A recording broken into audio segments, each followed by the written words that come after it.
عارفين انتوا الطلبة اللي في الجامعة اللي بيقعدوا يكتبوا كده ورا الدكتور ويتقال عليهم ده لو الدكتور كح هيكتبوا اللي بيتقال. اهو انا كنت من الناس دي، وبركز قوي مع الدكتور وبكتب كل كلمة بيقولها، وبعد كده ابيض الكلام ده كله وابتدي انشره علشان هو ده اللي نبتدي نذاكر منه عند الامتحان.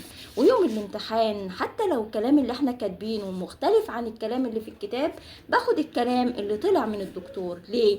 لان الدكتور هو اللي هيسألني، الدكتور هو اللي هيصحح، الدكتور هو اللي هيديني الدرجة دي. عشان كده بركز في الكلام اللي بيقوله وهو ده اللي اكتبه لما تسأل السؤال.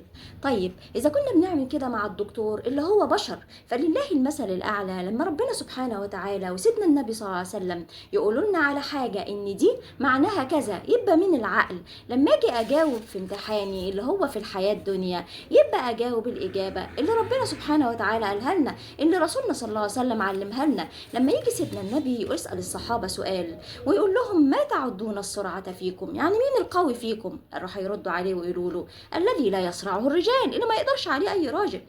فراح قال لهم لا، لكنه الذي يملك نفسه عند الغضب. صدق رسول الله صلى الله عليه وسلم. يعني ايه؟ يعني اللي بيصبر، اللي بيمسك نفسه عند الغضب. طيب تعالوا نطبق ده كده على امتحان من امتحانات الحياة وهي الحياة الزوجية. فبقول للزوجة رسالة كده للزوجة، لما سيادتك تعلي صوتك على زوجك او ان انت تشتمي زوجك، هو دي القوة؟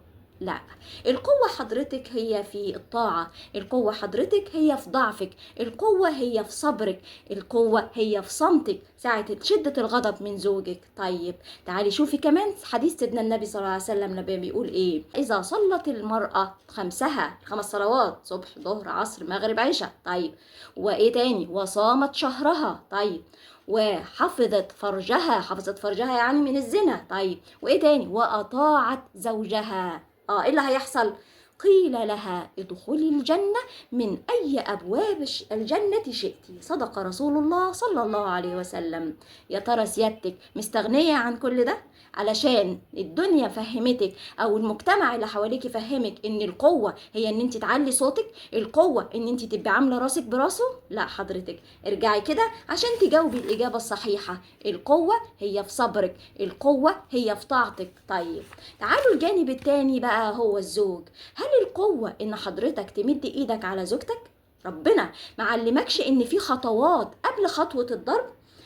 ربنا علمك ان القوامة هي الضرب، القوامة اللي ربنا علمها لنا في القرآن الكريم، والرسول قال لنا خيركم خيركم لأهله وأنا خيركم لأهلي. خد بالك القوامة ديت اللي هي ربنا قالها لنا الرجال قوامون على النساء، حضرتك ديت تكليف مش تشريف. ليه؟ لأن حضرتك المفروض تبقى قائم على أمور الزوجة، إن أنت تحفظها، إن أنت ترعاها، إن أنت تنفق عليها، إن أنت تؤدبها إذا احتاج الأمر. ولكن الأدب أو استخدامك للضرب ما يكونش ضرب على الوجه، ما يكونش ضرب بيعلم. والضرب ديت هو آخر حاجة تلجأ لها. يعني في الآية القرآنية بتقول لنا بسم الله الرحمن الرحيم: واللاتي تخافون نشوزهن فعظوهن واهجروهن في المضاجع واضربوهن.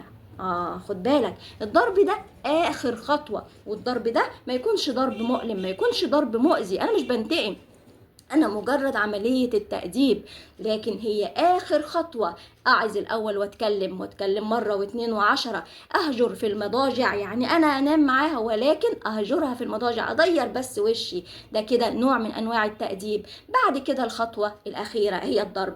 طيب إذا خلاص ده ما ينفعش وده ما ينفعش وده ما ينفعش، خد بالك، فابعثوا حكما من أهلها وحكما من أهلي. ابتدوا اعملوا إيه بقى؟ لا، الكبير في هنا في العيله دي والكبير في العيله دي، ونبتدي نتكلم. بصوا يا جماعه، الحياه الزوجيه ما هيش شويه العواطف اللي بنشوفهم في الافلام والمسلسلات. الحياه الزوجيه هي مسؤوليه، فسيادتك مش قد المسؤوليه ما تخشش في المشروع.